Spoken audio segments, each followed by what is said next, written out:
Este é o Painelcast, o podcast da EARP. Eu sou a Daniela Antunes, sou editora da revista Painel e mais uma vez estamos aqui no nosso episódio com o Bruno Prota, engenheiro agrônomo, e a Fabíola Narciso, que é engenheira civil. Os dois são diretores da Associação de Engenharia. Tudo bem, pessoal? Olá, pessoal. Tudo certo? Tudo bem. E olha, se esse episódio aqui não fosse só em áudio e vídeo, você poderia ter outros sentidos sendo aguçados aqui, porque rolou um café, rolou um papo super legal, e aí você ia ter uma lembrança, né, Bruno? Porque eu acho que o café traz essa lembrança afetiva de casa de vó, café da manhã em casa com a mãe, né? Tem essa, pra gente que é de Ribeirão, se bobear, tem ainda o combo, café e bolacha chegando na cidade, né? Que faz meio que parte da nossa história, não é verdade? Para quem é daqui, que sempre morou aqui, né? E o nosso convidado hoje, a gente vai falar sobre tudo. O nosso convidado é o Edgar Bressani. Eu vou colocar meu óculos aqui que vou ficar mais confortável. O Edgar Bressani, ele pode até falar de todo esse aconchego emocional que o café provoca na gente, né? Afetivo, né? Mas combina mais com ele comentar sobre o mercado desse grão, que já deu nome a Ribeirão Preto, que a gente já foi a capital do café, que a gente estava falando disso até agora.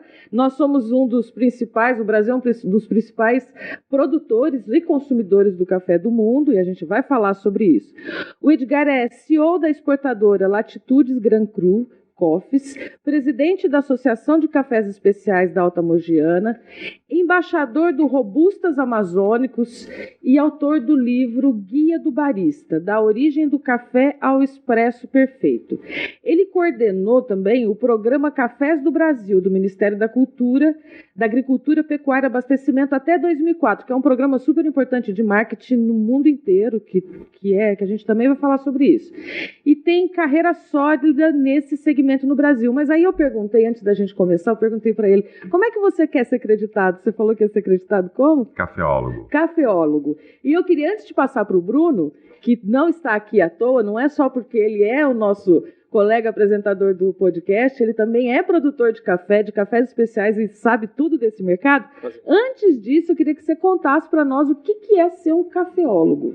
Cafeólogo é um profissional que conhece o produto da semente à xícara, né, que passa pelo processo de produção, pelo processo de classificação, torra, e como preparar ele na etapa final na cafeteria. Eu fiz meu curso de cafeologia na Alemanha, em Mannheim, e também é um trabalho que os baristas sabem, mas o cafeólogo com um pouco mais de profundidade, porque tem uma bagagem um pouco maior. Nós não somos engenheiros como o Bruno, né, que tem essa vivência técnica, mas é um conhecimento um pouco mais aprofundado.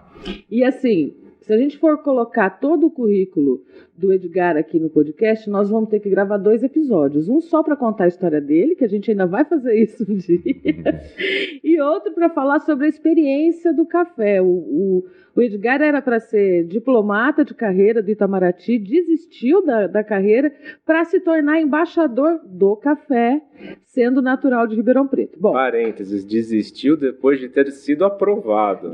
No Instituto Rio Branco, que não é uma coisa assim, né? Não é um troço muito fácil, entendeu? Né? Não, ele desistiu depois de passar por todo o processo, né? E fez uma carreira aí, tem uma carreira brilhante nesse mercado do café. Mas, Bruno, agora começa aí. Bom, o Brasil não é um país importante. É o principal produtor, ou o maior produtor de café no mundo há mais de 150 anos. Eu acho que se ele perdeu a primeira posição... Perdeu alguma vez? Acho que não. A gente é o maior produtor... E absolutos. Absolutos. Mas o café especial no Brasil não é tão antigo, é relativamente recente a história no Brasil. Mas eu acho que a gente está liderando, ou tentando liderar o mercado. Aí, Edgar, eu queria te perguntar, para quem está no mercado como engenheiro agrônomo, o que fazer? Quais são as novas tecnologias? O que mudou no mercado? E como se preparar para entrar para esse novo espaço? Você sabe que a profissão do engenheiro agrônomo, para mim, é uma das mais importantes hoje, né, nesse cenário de oportunidades na carreira no café. E eu tenho como exemplo o meu sócio, que é um jovem talento, que eu pensei lá no movimento da igreja que eu participo, que é um trabalho voluntário que eu faço, que chama Aldeias de Vida. Pedro Cepini era um estudante da Universidade de Machado que fez agronomia. Mas os colegas não achavam muito importante esse trabalho de conhecer o resto. Eles achavam que, enfim, você como agrônomo tem que conhecer sobre lavoura. E não é verdade. Hoje, um agrônomo bem preparado precisa saber sobre produção, né, precisa saber as recomendações agronômicas, mas ele precisa entender também, né, sobre pós-colheita, porque não adianta nada eu produzir um bom grão se eu depois não tiver um cuidado, né, após a colheita com esse grão para que ele mantenha a qualidade. E ele foi além. Além disso, aprendeu a provar, aprendeu a torrar, aprendeu a preparar um café como um barista. Esse é o profissional completo. É isso que a gente quer, porque eu, quando converso com alguém, tenho, como falei, um conhecimento técnico, mas não tenho o conhecimento que o Bruno tem e que o Pedro tem. Então, esse profissional hoje tem muita oportunidade, porque você pode ser um agrônomo, você pode ser um exportador, você pode ser um trader, né? Você pode fazer o receptivo de visitas, é o profissional mais completo. Mas as pessoas às vezes vão e ficam muito limitadas só numa parte da agronomia e esquecem tudo que tem de oportunidade, né? Você pode morar fora hoje facilmente, né? Sendo um coffee hunter, morando em outro país, comprando cafés de todos os países, porque você é um agrônomo e consegue recomendar. Eu, como embaixador do Robusta Amazônico, viajo, vou para lá, acompanho os processos de produção, depois eu escolho o que eu quero e exporto. E na China, eu ainda apoio com a orientação nos preparos especiais com fermentação, que eu tenho escrito, né, de que maneira eles devem produzir lotes diferentes, com fermentação aeróbica, anaeróbica. Então, é uma maneira da gente dividir conhecimento com essas pessoas e orientar e ajudar, porque depois eu comercializo e promovo esses cafés pelo mundo afora. Explica só essa questão, porque a gente falou sobre isso antes de começar a gravar e não ficou claro. Agora, gravando, você é embaixador dos cafés de 34 regiões do Brasil, inclusive o Robusta. O Robusta está entre os 34. 34 regiões. E também embaixador dos cafés da China, é isso? Sim. Quando eu digo embaixador, né, com todo respeito à carreira, é levar essa mensagem dos cafés especiais pelo mundo, promovendo as histórias, né? Todo café conta uma história e eu viajo contando a história desses produtores. Mas fui convidado para ser um promotor, um embaixador dos Robustas Amazônicos, porque eu já comprava há 4 anos, fazia toda essa conexão de mostrar, porque era um produto que até pouco tempo, como ele não tinha foco em qualidade, as pessoas usavam mais para blend, para baratear o produto, então misturava-se, não tinha um café puro canéfora, né? Um puro Robusta Amazônico. Hoje não.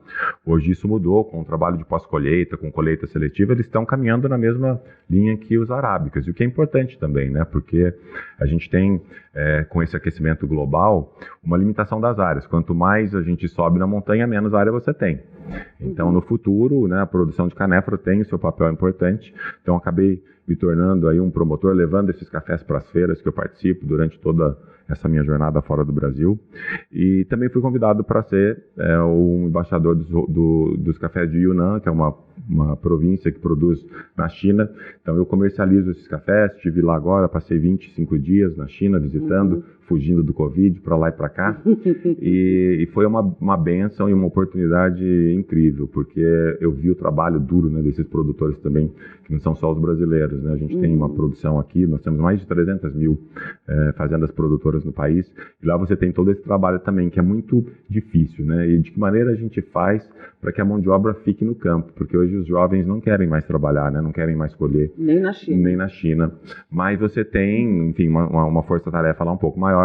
Também na Tailândia, né? Que hoje passei pela Tailândia antes, eu tive que sair da China, né? Por causa do Covid, e fui para a Tailândia, enquanto eu tinha que depois seguir para Dubai. E lá na Tailândia também a gente conversava muito sobre isso. E os projetos, eles têm transformado as montanhas num centro de turismo. Então você vai numa propriedade que tem uma cafeteria que não deixa nada a desejar para uma cafeteria de São Paulo, de qualquer outra capital brasileira ou do mundo.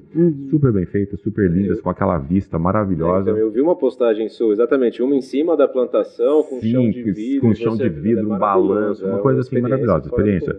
Aí você tem ali pequenos hotéis, boutique, você passa o fim de semana com uma gastronomia interessante. Então são projetos porque lá na frente a gente vai precisar dessa mão de obra. Se a gente não tem terra que tem uma topografia plana para usar a máquina, se a gente fica na cafeicultura de montanha, vai ser cada vez mais difícil encontrar pessoas para assumir essa tarefa que realmente não é fácil. Mas o Brasil tem esse histórico que a gente falava, né? A produção de cafés especiais no Brasil é de 1991 para cá. Até antes, o Instituto Brasileiro do Café, o IBC, controlava as exportações. Então, de nada adiantava eu e o Bruno produzirmos um café bom que era misturado com o café de outro produtor e saía como uma mistura só, com, às vezes, centenas de fazendas. Né? E o que torna o café especial? A gente tem uma avaliação, né, tem um protocolo do CQI, que é o Coffee Quality Institute. A gente avalia vários atributos: fragrância, aroma, doçura, acidez, corpo, balanço, várias notas. Então são 10 no total, e aqueles que pontuam acima de 80 pontos são classificados como cafés especiais. Os e eles têm que pontuar acima de 80 pontos em todas essas 10 notas? Não, porque na somatória. Porque aí você tem nota 10 para cada atributo. Então a somatória desses atributos, porque você pode ter um café que tem mais corpo ou menos corpo, e isso não quer dizer que ele é ruim ou não, né? Você pode ter um café que é mais ácido ou menos ácido, não quer dizer que ele é pior do que a acidez. São diferentes perfis sensoriais, como a gente tem diferentes uvas nos vinhos e diferentes sabores ali. A gente tem no café notas de chocolate, tem nota de lichia, de morango, de pêssego, tem toda essa complexidade, né, que hoje é apresentada para o consumidor brasileiro. E agronomicamente, isso chega de uma forma agronômica, essa é um melhoramento dessa planta que foi acontecendo. Como é que se chegou nessas notas, nessas características tão especiais? Variedades têm suas peculiaridades, né? Você tem um bourbon, que já é naturalmente um café mais doce, mais cítrico. Você tem o geisha, que também é uma variedade hoje muito presente ali no Panamá, mas também já chegou no Brasil. As pessoas têm experimentado, mas lembrando que não é porque ele é um geisha que ele vai se comportar da mesma maneira. Às vezes sim, às vezes não, depende do terroir onde ele está, né? Então as variedades... O que é terroir? Terroir é o local onde você produz, que tem as suas características próprias de solo, né? De clima, altitude, né? Características de solo e tudo mais. O processo da colheita também influencia. Muito, porque você tem a colheita. A maioria dos produtores brasileiros deixam o café secar no pé, e aí eles colhem todo aquele café, secam, é o café que a gente chama natural. Mas quando você pega a cereja no estágio ideal de maturação, a gente pode tirar a casca dela e aí fazer um café descascado. A gente pode tirar a casca, colocar num tanque de fermentação com água e fazer um café fermentado, que vai ser mais ácido e menos encorpado. Ou a gente pode pegar essa própria cereja, né, no estágio ideal e deixá-la secar no terreiro, que demora 30, 35, 40 dias, dependendo das condições climáticas, mas eles vão ser cafés espetaculares. Não que o natural não seja, né, mas aquele café encorpado, né, doce, mas esses outros são os mais exóticos, né, e custa mais claro, porque você está com uma colheita seletiva, você precisa de mão de obra, mesmo que você utilize máquina, que também dá para fazer, né, a máquina permite, depois nos lavadores, que usam tecnologia aí, né, que o Brasil tem essa tecnologia hoje, exporta para o mundo, tem várias empresas brasileiras que estão lá fora com essas mesas densimétricas de separação, com lavadores, com separadores de peneira. Então tem muita coisa que foi desenvolvida no Brasil e que foi exportada para o mundo, nossa tecnologia chegando lá fora. Então é muito bacana esse trabalho das variedades, porque elas permitem notas de sabores, como as uvas. Você tem um Cabernet Sauvignon, você tem um Shiraz, você tem um Catuai amarelo, um Mundo Novo, um Bourbon, um Geisha, um Sudan Roumain, tem bastante variedade. Mas agronomicamente falando, aí acho que cabe para os dois, para os dois especialistas aqui, um agrônomo, as duas leigas, E aí, agronomicamente falando, essas características, elas são cultivadas e elas são definidas num laboratório, por exemplo, do IAC, onde que essas pesquisas que acontecem nos institutos, aqui em São Paulo nós temos muito disso, do IAC, a Exalc, que eu acho que também deve estudar café, etc. Onde é que acontece esse melhoramento? Isso é um melhoramento essas pesquisas melhoram a produtividade ou melhoram a qualidade ou chegam numa outra variedade? Onde que está a agronomia nessa história? Eu acho que está em tudo. Eu acho que o Brasil, como qualquer país do mundo, sempre teve cafés de boas qualidades. Só que a tecnologia e o conhecimento do pós-colheita, no estágio que nós estamos hoje, é uma coisa relativamente recente, que é o que proporcionou a gente ter cafés de altas qualidades. Eu duvido que a gente não conseguiria antes, mas a gente não tinha esse foco. O foco era volume. Por isso, a torre escura para esconder todos esses defeitos. E hoje não. Hoje, então é um acúmulo de conhecimento e de mudanças e de novas técnicas que geraram tudo isso. E o que gerou essa mudança no mercado, essa entrada dos cafés especiais, por exemplo, a partir de 91? A extinção do IBC, que fazia esse controle. Então, com a extinção, né, passou-se a valorizar mais essa qualidade. As fazendas passaram a poder exportar diretamente. Antes elas não podiam. Elas não tinham essa permissão de exportação. Tinha um controle de Tinha um estoque. controle. Então, algumas empresas tinham essa responsabilidade de exportar, elas que faziam esse trabalho. Os produtores não, tinham que vender para eles. Mas os institutos de pesquisas como o Exal, que você falou, IAC, você tem Embrapa, tem CAPER, né? Cada estado tem seu instituto de pesquisa que foi muito importante, porque não só estudou variedades que tinham um potencial de qualidade melhor, mas também aquelas que eram que tinham produtividade maior, que eram menos sujeitas a doenças, né, para combater, dependem menos de água do que outras, porque em algumas regiões você às vezes tem esse déficit. Então toda essa pesquisa foi muito importante, porque ela ajudou o produtor a melhorar a produtividade, melhorar tudo na vida dele, né? Verdade. Vai?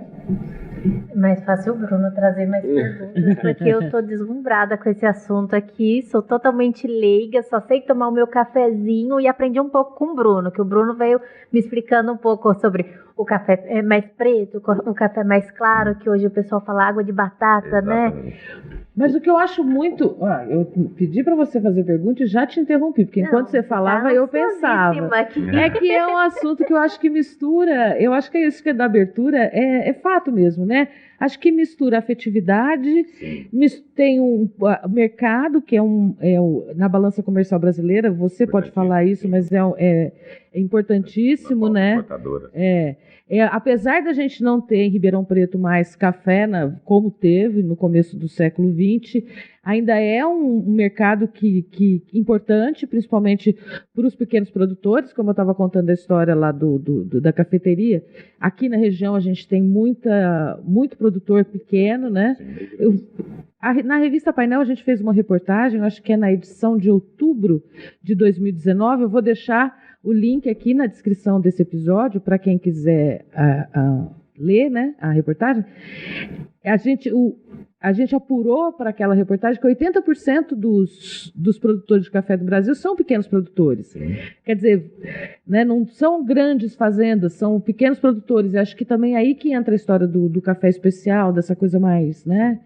E acho que a curiosidade é a história, né? Que é aquilo que a gente estava falando. A história da nossa região é toda pautada no café, né? A expansão urbana, econômica, industrial. Passei aqui quando eu chegava pelo Instituto ali, pelo Palácio Rio Branco, né, que é dos tempos áureos do café aqui na cidade. Né? Os palacetes do centro da cidade, quer dizer... Então, eu acho que é um assunto que empolga a mim, que sou jornalista, também por causa disso, né? Porque a gente vê chegar... Muita história. E a região, né? Que, claro, a gente tem aqui na cidade um domínio da cana, né? Hoje, presente, né? Mas você tem a Fazenda Sapecada, que está aqui do nosso lado, uma fazenda linda, produtora de cafés de altíssima qualidade. E temos a região da Alta Mogiana, que está aqui no estado de São Paulo e no estado de Minas, são 23 municípios, e é uma indicação de procedência, né, caminhando para trabalhar para a denominação de origem, que é igual uma DO do vinho. As regiões têm suas características próprias. Sim. E hoje a gente tem várias que já estão nessa pegada de indicação de procedência, que é muito bom. Porque a gente valoriza o produto, valoriza o produtor, e a gente tem que encontrar maneiras de agregar valor, né, para esse produto, porque senão a matemática não fecha. Acho que se o produtor não investe em qualidade, ele enfrenta mais dificuldade para comercializar seus lotes, porque quando a gente vê as cafeterias aqui em Ribeirão, o projeto do Bruno, e todas essas cafeterias e torrefações que eu vejo lá fora, a cada vez que eu vou para uma cidade, para um país, eu vou nas novas, né, porque eu já conheço as anteriores, eu vejo que a demanda está para os cafés de qualidade, né? O comercial continua daquele mesmo jeito, mas se a gente não, então, estimula o produtor remunerando ele melhor, se ele sai da cultura, Quem vai abastecer esse mercado, né, de tantas novas cafeterias, de tantas novas torrefações que estão surgindo? Preciso um olhar, né? A gente comentava aqui um pouquinho antes na nossa conversa que o mundo, se ele consumir 300 milhões, que é o estimado em 2050, para isso é só 2% por ano de crescimento. Não é muito. 2% é praticamente o crescimento da população. E os especiais crescem muito mais rápido que isso. Então nós temos que dobrar a produção mundial. E a China, com um papel importante, crescendo muito, né? Em 2040 vai ser o maior mercado consumidor. A gente vê, eu acabei de voltar, como falei, drinks maravilhosos, cafés de boa qualidade, pegando essa onda jovem, né, das pessoas que vão para as cafeterias e toda a tecnologia, né? Porque não é só café, né? Não é só café, você tem drinks. Não é o café na xícara. Conta pra ela, que ela não tinha chegado ainda. Conta pra ela, como você foi recebido onde, em Dubai? O chocolate? Sim, eu gravei um podcast lá numa feira. Em Dubai. Agora em Dubai. Fui um dos entrevistados e quando eu cheguei para conversar, a moça me deu um chocolate. Falou, você já comeu Tim Tam? Eu falei, não. Ela falou, então você tem que experimentar.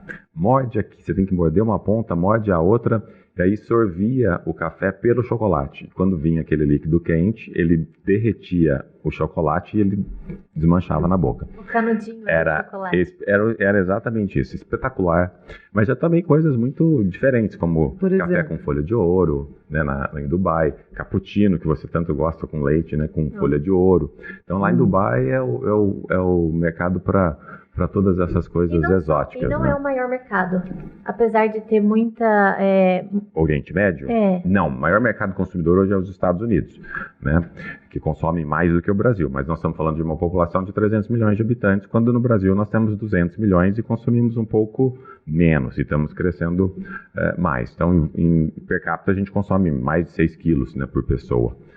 Agora lá não, você tem uma demanda para cafés de qualidade, mas lembrando que o Oriente Médio, por causa da religião, as cafeterias são o local de encontro, né? Você não pode beber. Então alguns hotéis e bares ter a reserva para poder oferecer algo. Cultural também. Se você vai para o Kuwait, para o Catar, já é muito mais restrito. Então as pessoas vão nas cafeterias porque é o lugar que eles têm para socializar. Lembrando que os homens não sentam junto com as mulheres, né? Os jovens não sentam, os meninos jovens não sentam com as meninas jovens, elas sentam separadas. Então é um lugar para flertar, para olhar, né? Tanto é que antes o próprio FaceTime era bloqueado.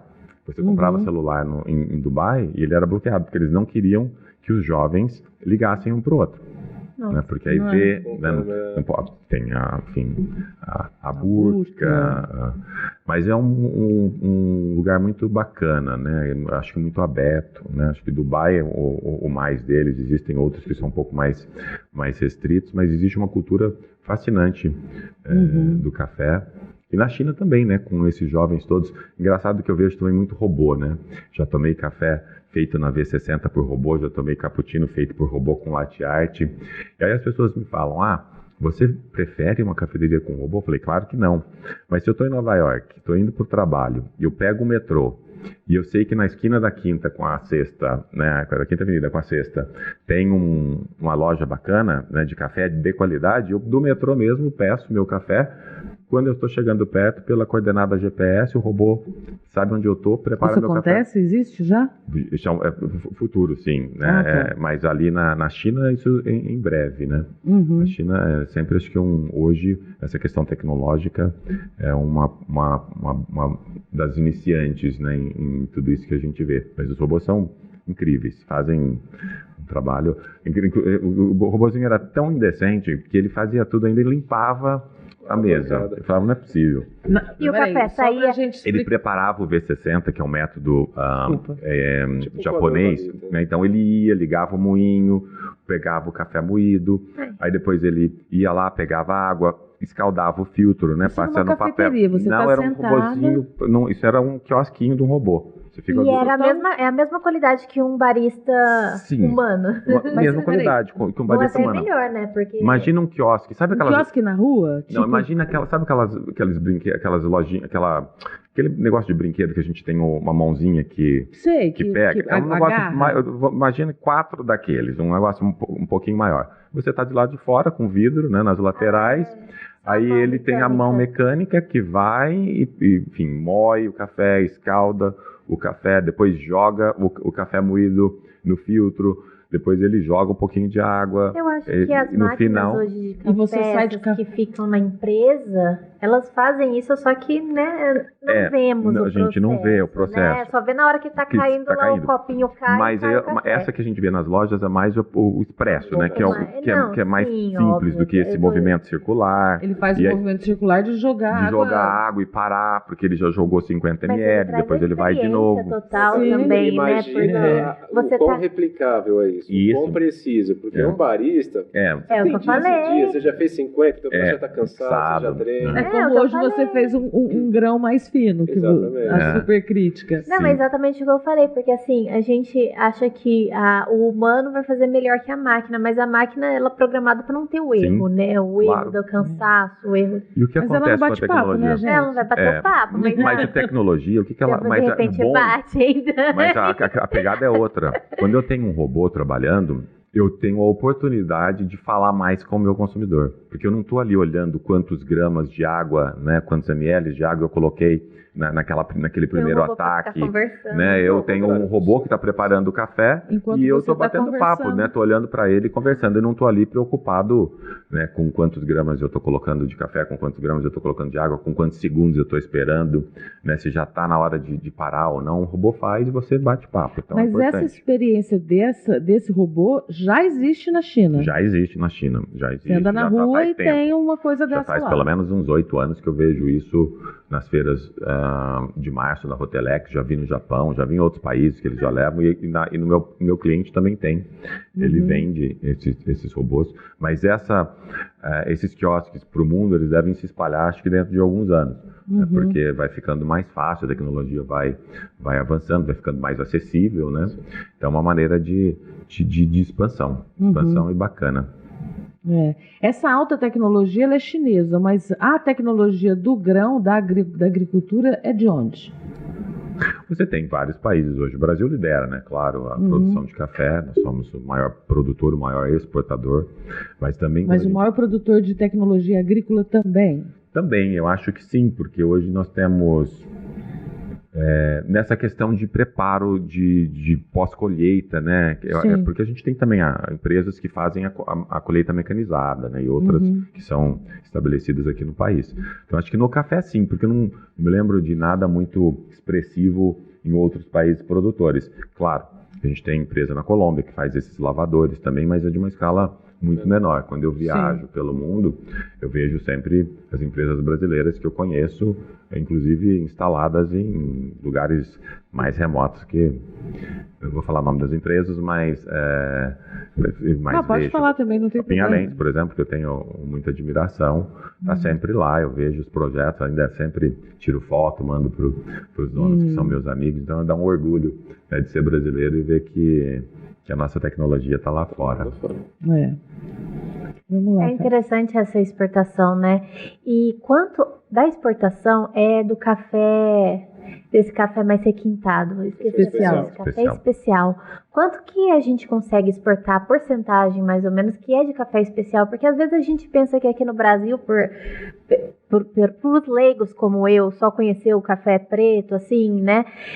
Não chega ao café especial. É muito raro vocês, tô falando por mim e pelo pessoal mais leigo Só em por si, ela, não? porque eu sou mais ou menos. Não, eu tô aprendendo muito agora, o Bruno tá puxando minha orelha.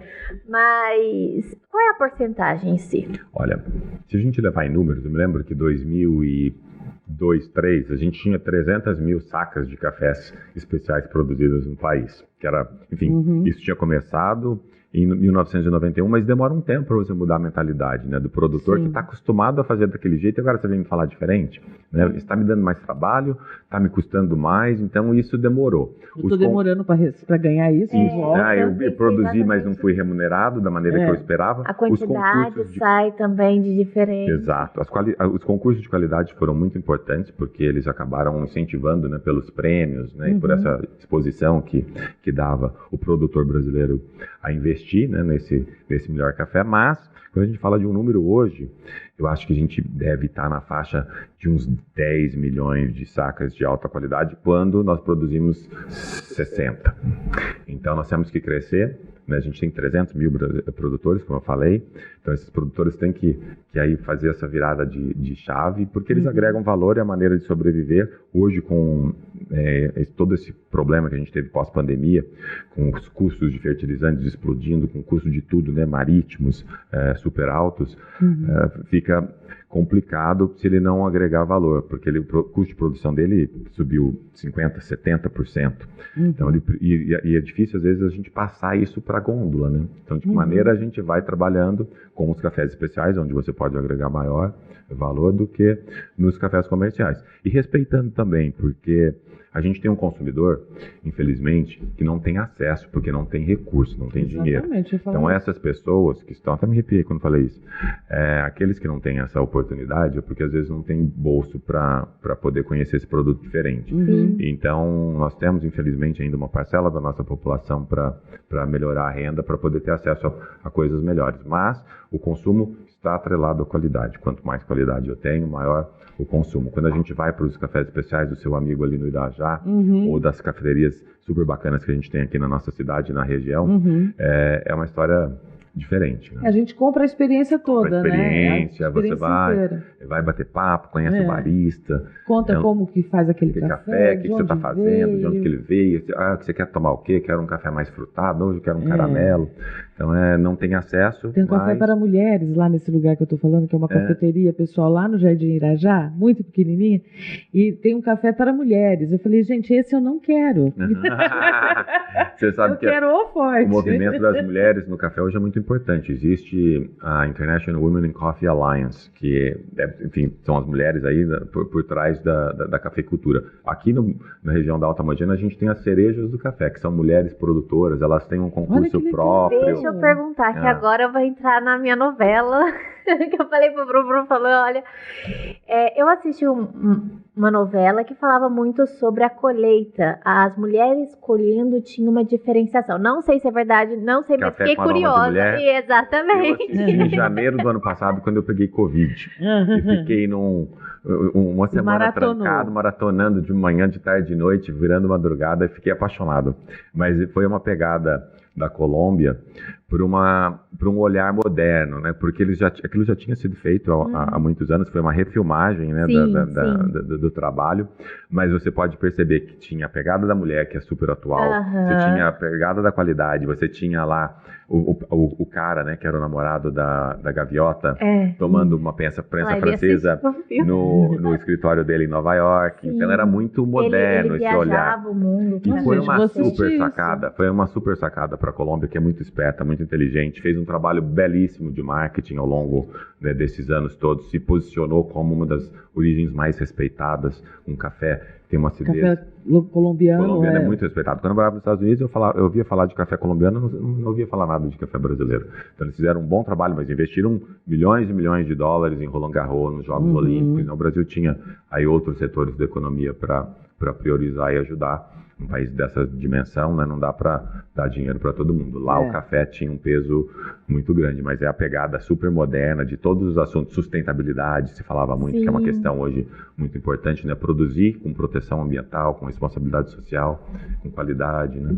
Com dignidade.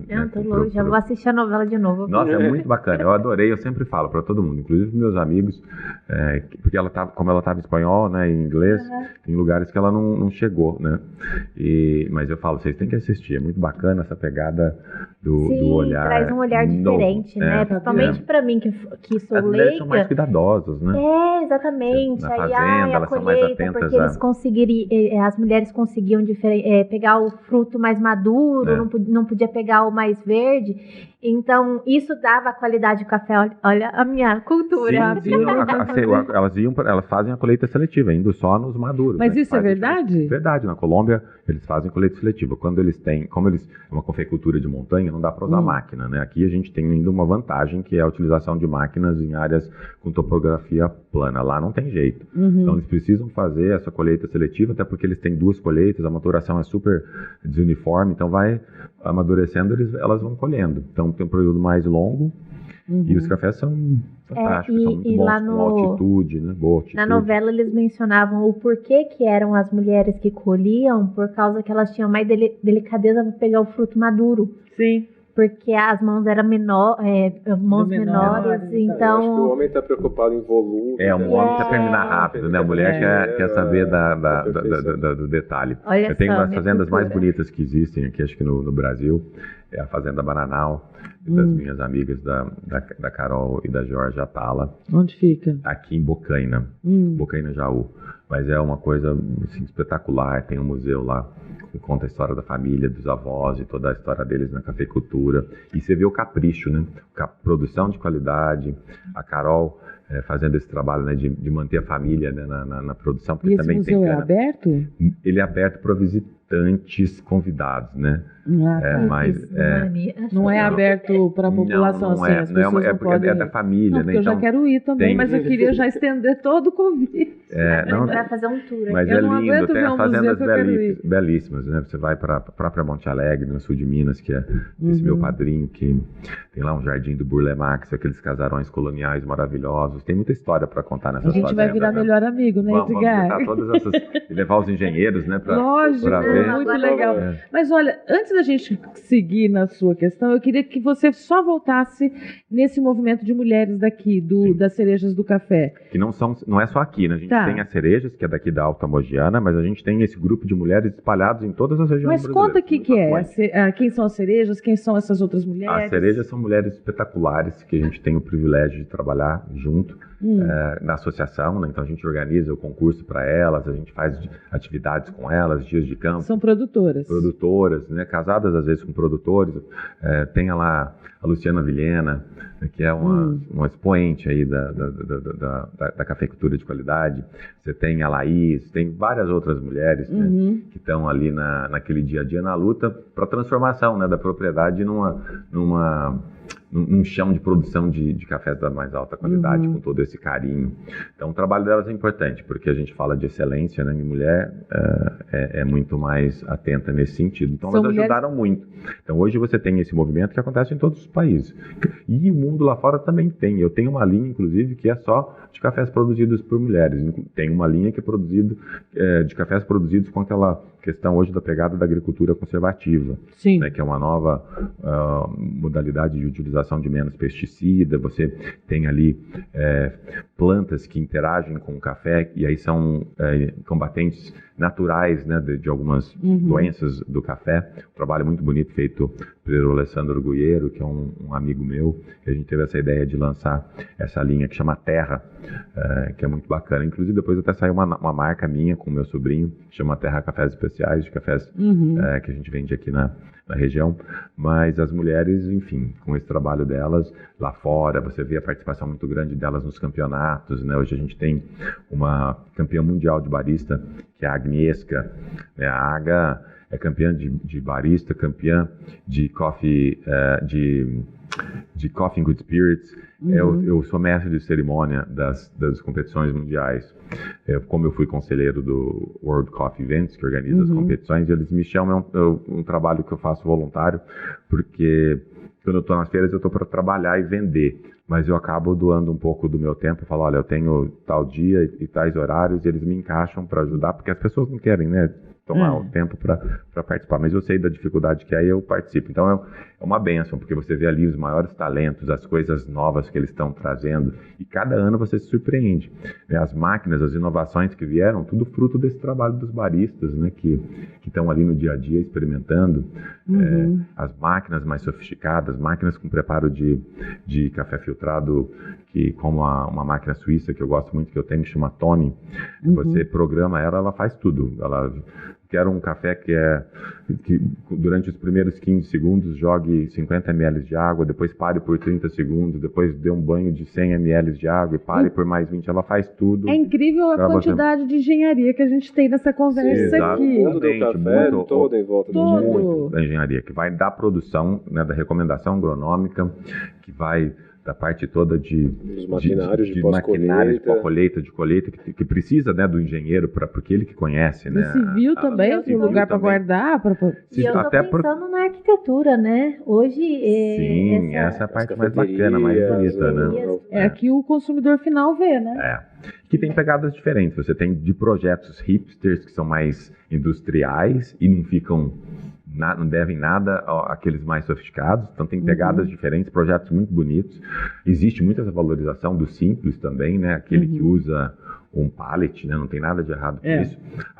Essa cafeicultura, essas lojas de cafés especiais, elas são mais mente aberta, né? Não é aquela old school que tem que ser tudo igual. Não, querem realmente inovar, ser diferente. Então eu conheço os mais belos projetos, acho que pelo mundo afora. Conta alguns para nós, assim, aí você tem que pensar... Tem alguma tendência? Tendência não tem, porque você tem hoje tantas lojas e elas têm sofisticação, beleza, né? Você tem linhas que vão para esse clean, super clean, e você tem aquelas que são mais... como eu tenho uma no Catar que eu acho espetacular, mas toda de mármore, super clássica. Aí você vai para a Espresso Lab em Dubai, que já é muito mais branca, minimalista. Tem umas que tem assim, umas pedras que parecem uma pedra gigante de mármore, que é o balcão da loja. Só aquilo ali pesa não sei quantas toneladas. Então são projetos que são espetaculares. Bom, além da gente ser melhor amigo a partir de hoje, Edgar, e você, também eu vou te dar a missão de passar para nós algumas fotos dessas suas viagens, desses lugares maravilhosos que nós vamos disponibilizar no @painelcast. Sim, tem coisas lindas. Que é o Instagram daqui do podcast. São inspiradoras. E eu gosto sempre eu até costumo publicar muito no meu Instagram fotos de lugares que eu vou. Às vezes eu faço um videozinho, mostro, porque é uma oportunidade que eu tenho de mostrar para as pessoas as coisas que elas não veem, né? Edgar de Bressani, né? Edgar Bressani, meu nome, para as pessoas me seguirem. Eu sempre coloco coisas. Eu tenho as minhas viagens, tá lá a viagem para a China, para a Tailândia agora, para Dubai. Legal. Uma maneira de eu retribuir, né, a oportunidade que eu tive na minha vida de fazer todo esse trabalho para cafés especiais. Então, quando a gente mostra para os outros, às vezes eles não têm a oportunidade de estar lá, né, como eu tenho, porque estou sempre viajando. 180 dias no ano, gente. Não é pouco. Eu quero tirar um pouco o pé desse número de dias. E 180 dias no ano é trabalhando. É trabalhando, sim, né? Eu já fiz loucuras. Conhece, faz turismo, aproveita o frete, mas, né? Hoje, né, na minha pegada, com 22 anos, né, de viagem, nesse nível, eu não preciso ir para conhecer mais coisas de... Às vezes, claro, dessa vez agora eu fui para Dubai e fui visitar o Museu do Futuro, porque tinha recém-aberto e eu não conhecia. E eu tive um dia e consegui. Mas eu já saí do Brasil, fiz escala em Londres, fui para Moscou, cheguei de noite em Moscou. Fiz uma palestra cedo num evento, voei para Tóquio de noite. Fiquei 2 dias em Tóquio, voltei para Dubai. Então, passa mais tempo no avião. Eu tento priorizar minha agenda para não ficar muito tempo perdendo tempo, porque senão eu não fico em casa nunca. Então eu às vezes viajo 40 dias, mas eu vou indo rápido, visito o que eu tenho que visitar. Às vezes eu tenho um intervalo entre uma feira e outra. Então, para não voltar para o Brasil também, que é super cansativo, né, os voos também custa uma fortuna, né? Hoje os voos estão muito caros. Então eu acabo ficando e aí conecto uma feira com outra, passo para visitar um cliente, vou para mercados que eu não conheço. Agora, depois de amanhã, viajo para a Lituânia. Depois da Lituânia, vou para a Bielorrússia, que está até comentando com o Bruno, que eu não posso nem falar que eu vou para a Bielorrússia, porque a Rússia está passando por ali para atacar, né, a Ucrânia. E então eu tenho, mas aí, por coincidência, meu amigo, né, o Bernard Klingel, é o embaixador brasileiro lá no país e vai organizar um camping para mim, com convidados, né, com potenciais compradores. Depois eu passo na Eslováquia por um baile de gala que tem todo ano, que chama Coffee Ball. Os eslovacos, né, estão ali do lado da Áustria, adoram dançar, valsa. Então eles fazem esse evento, que é um dia de conferência, E aí, no outro dia, todo mundo de black tie, de smoking, e fazendo Um baile. lá do café. Ai, que maravilhoso. É. Tem que trazer um evento desse aqui pro Brasil. Tinha, né? Tinha que fazer um baile assim. Os brasileiros agora estão meio fugidos, né? Me lembro quando eu era mais jovem, tinha os bailes nas cidades, né? Hoje só tem as raves e baladas, né? Mas olha, os bailes da Associação de Engenharia sempre dão muito certo. São sempre Vamos fazer muito um baile dos legais. engenheiros do café, né? Fazer um baile temático, né, Bruno? Ia ser muito legal. E eu acho que o que está me chamando a atenção também nesse papo são todas as oportunidades, né? Porque assim, o Edgar ia ser diplomata, não foi diplomata, mas é embaixador, quer dizer, representa, né? Na situação de representar e promover, né? Tem uma vida de diplomata. Tem uma vida de diplomata, sim, trabalhou num projeto muito importante que a gente acabou passando rapidamente, mas o projeto do Cafés do Brasil é um projeto que foi uma ação que projetou o café do mundo também do ponto de vista da marca brasileira, né, Edgar? Sim. O projeto Cafés do Brasil era o Plano Internacional de Marketing para a Promoção do Café Especial Brasileiro. Foi um programa que eu coordenei do Ministério da Agricultura e da Agência de Promoção de Exportações. Então eram as feiras internacionais, as comitivas estrangeiras que vinham para o Brasil para visitar as regiões produtoras, os produtores brasileiros que eu levava para visitar países e torrefações e fazer conexões lá fora, os campeonatos de barista, né, que eu organizava aqui no Brasil. Fui presidente também da Associação Brasileira de Café e Barista. Então são várias as modalidades de campeonato que tem, né? Você tem campeonato de torra, campeonato de barista, de latte art, de preparo de café filtrado, de coffee and good spirits. Tinha que ter, né? Tem campeonato de fotografia, não tem ainda, mas tinha que ter. Tem de fotografia? De fotografia não tem um campeonato, não é do WC, mas existem campeonatos de fotografia de café. A própria Associação Brasileira da Indústria do Café fazia isso no passado. E são maravilhosos. Para quem não conhece também, vou fazer um merchan aqui. A Valéria Vidigal, que é uma pintora bárbara da Bahia, e agora ela lançou um livro com o Sebrae, onde ela traz aí fotos das regiões, e uma das fotos, duas das fotos que estão no livro são fotos que estavam no meu Instagram, que eram do meu acervo.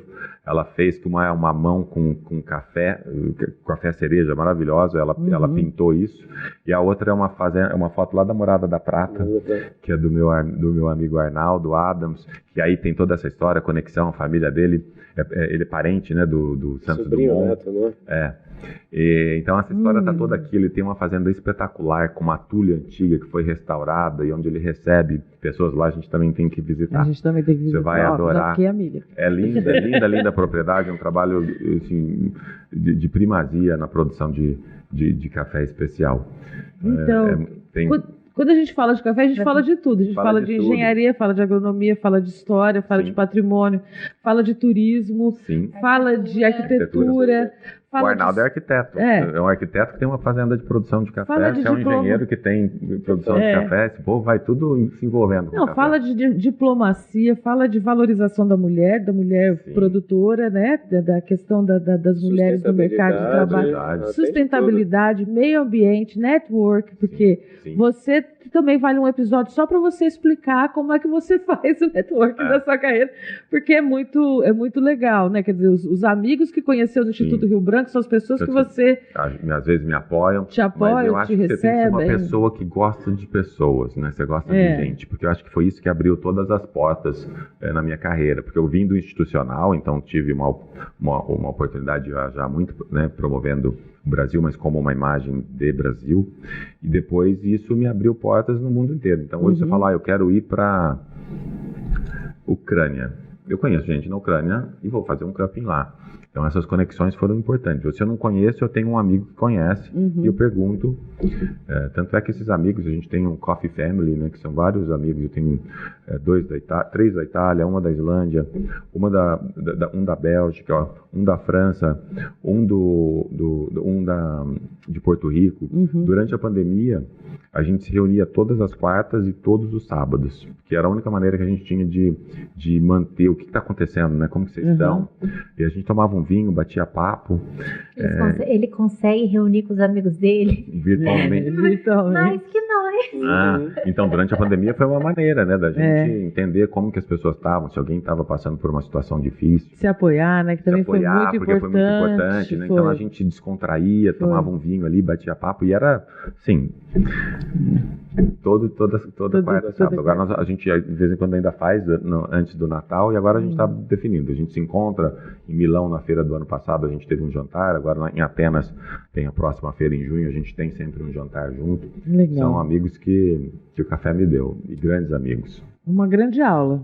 E o café te deu outra amiga muito importante. Nós começamos com 3 programas antes de começar aqui o podcast, agora nós já deve estar nos Agora 8. deixar aqui a tour brasileira, ó, a IARP. Não, tem que viajar visita junto. técnica para fazendas. Você para sabe, eu acho que fazendas, vocês isso é precisavam muito organizar. Lá no interessante. Arnaldo, eu acho que ele organizaria para mostrar, né, todo esse processo de produção do café, Muito da semente legal. à xícara, que é importante para o agrônomo, Sim. pra ele entender, né, para que lado foi. Porque às vezes ele está muito numa ponta e ainda não chegou na outra. Então, quando Não, ele eu vê as acho- oportunidades, ele, enfim, serve para o filho que está indo para agronomia, para como eu guiar a pessoa Muito. para que tenha uma carreira melhor, né? Bruno, agora meta pra você. Sim, fazer as viagens. Por favor. Eu sugiro, organizem que o pessoal vai ficar apaixonado. Além da Arnaldo, é produtor de queijo canastra, Nossa. então, espetacular. Você já vai Muito lá, bom. compra um café bom, toma um café delicioso, visita uma fazenda e compra um queijo. Tá vendo? Pronto, Já mas faz a harmonização gastronomia, de café barismo. com Eu nem queijo é maravilhoso. eu não posso nem sentar perto de uma garrafa de café com queijo, porque deu prejuízo. Deu prejuízo. Vamos encaminhar para o final. Mais alguma questão, Bruno?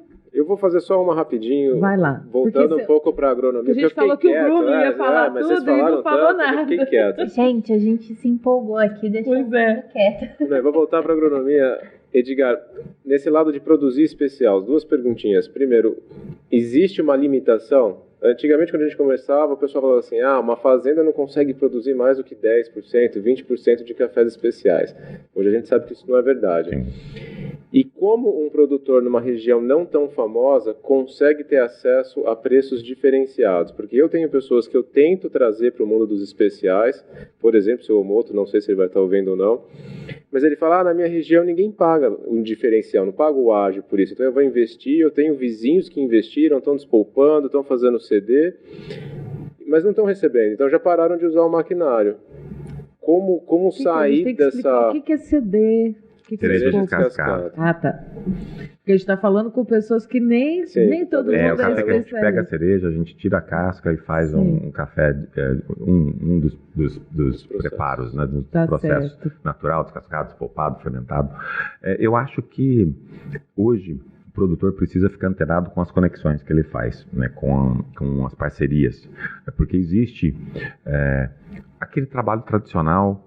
Eu não estou fazendo crítica a ninguém, Deus que me livre com isso, mas as cooperativas, elas recebem os cafés hoje, muitas cooperativas, não todas, recebem o café e elas mesmas misturam esses cafés para criar padrões dela. E elas até triam os cafés de maior qualidade e reservam para outros projetos, mas o seu é misturado com outros, e quando você quer retirar aquele café de dentro da cooperativa, você tem um padrão, né? Não é o seu café mais, mas era um café que se assemelha ao seu. E algumas delas, então, como tem essa troca, que você troca fertilizante, compra coisas, né, durante a safra, o produtor fica mais refém dessa parceria. Mas ele tem que destinar a parte do café que ele produz para outros projetos, e aí tentar armazéns que mantenham o café dele separado, para tentar conseguir agregar mais valor. E não tem essa questão que você falou mais, né? Você falou que realmente não existe mesmo, que é produzir 10%, dá para você produzir mais, depende do trabalho que você faz, claro. É impossível talvez produzir 100%, né? Porque você tem o café que naturalmente cai, porque a maturação ocorre em diferentes momentos, diferentes estágios, mas o produtor tem que buscar alternativas, produzir cafés melhores, tá antenado. Não dá para ficar sentado no tempo, parado no tempo, fazendo a cafeicultura do passado, porque o mundo mudou muito ao longo desses 30 anos de cafés especiais no Brasil, são 31, 32, já estamos indo para 32, porque 91, que a Associação Brasileira de Cafés Especiais é fundada, 2001 é que também começa a nascer 2000, 2001, as primeiras marcas de cafés especiais no mercado interno de torrado moído, porque antes não tinha. Né? E é o que a gente falava do café com água de batata, né? As pessoas estão acostumadas àquele café preto, amargo, e aí põe uma tonelada de açúcar, dá para tomar até ácido sulfúrico, né? Com açúcar. Mas então hoje o café é mais claro, é uma torra mais clara, você não precisa colocar açúcar, o que é bom, porque açúcar não faz bem, né?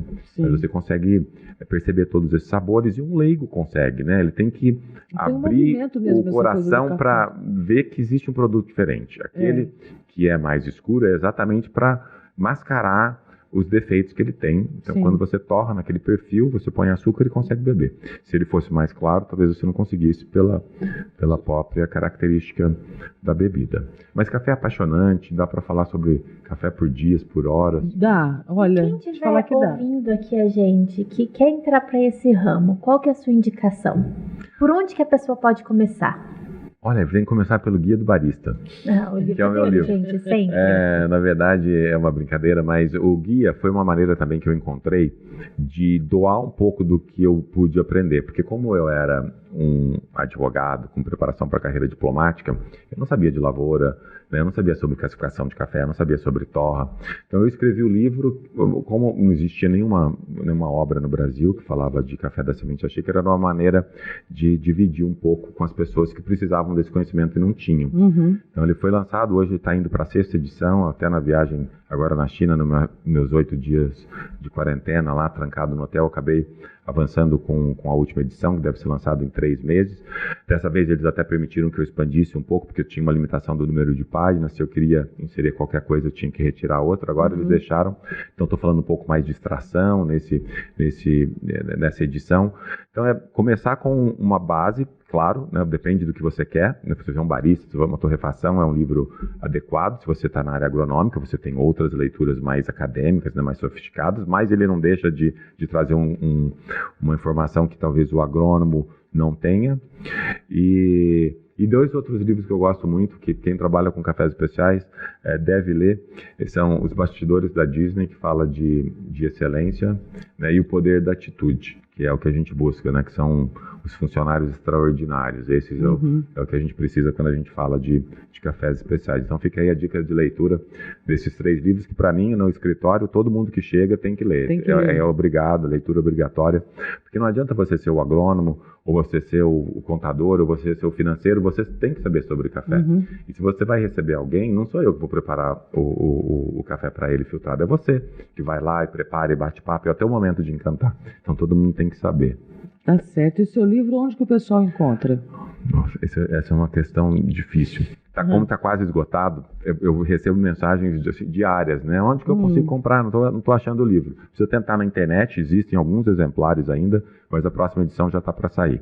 A 6ª vem bem bacana aí. Então, se não encontrar agora, dá um tempinho. Dá uns 2 meses, encontrar. 3 meses que já vai estar nas livrarias. Tá certo. E a gente dá essa volta toda, foi lá, porque a gente tem a excelência do funcionário, a excelência da organização, a excelência do conhecimento sobre a qualidade, conhecimento agronômico, a gente tem robótica, a gente tem engenharia da computação, a gente tem inteligência artificial, a gente tem um mundo, né, para explorar nesse mercado de café, que depois, no final, né, Edgar, volta para casa, né? Sim. E volta lá para aquele aconchego que a gente falou no começo, daquela memória afetiva do café sendo passado e tomar em casa com a mãe. Sim, e não só isso, é a energia que você precisa para conquistar todo o resto. Exatamente. Todo mundo acorda preguiçoso, toma um cafezinho e foco no gol. Eu tenho até um produto que chama Coffee Pulp Tea, que é o chá da polpa do café, que é maravilhoso. Vocês não conhecem, eu vou mandar um pouquinho para vocês experimentarem. Mas explica o que é esse produto. Pulp é a casca que é retirada, né, do grão, depois ela é seca de uma maneira mais rápida para preservar os pigmentos. Então ela é probiótica, ela tem fibra, ela tem antioxidante, é lindo. e super saboroso, muito bom, muito bacana. Então, eu vendo essa linha que eu exporto para o mundo todo, é muito bacana o chá da polpa, que algumas pessoas falam cascara, mas a cascara ela é um processo um pouco diferente e não é tão refinado igual esse sabor, que é mais ácido, e se você faz com água gasosa, né, fica ainda mais espetacular.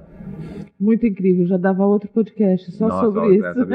As cores são maravilhosas. Vou mostrar depois aqui um videozinho que eu fiz esses dias provando para vocês. Vocês vão ficar encantados.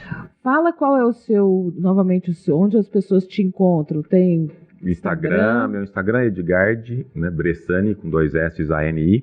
Eu sempre respondo, todo mundo que me chama ali. Estou sempre disponível.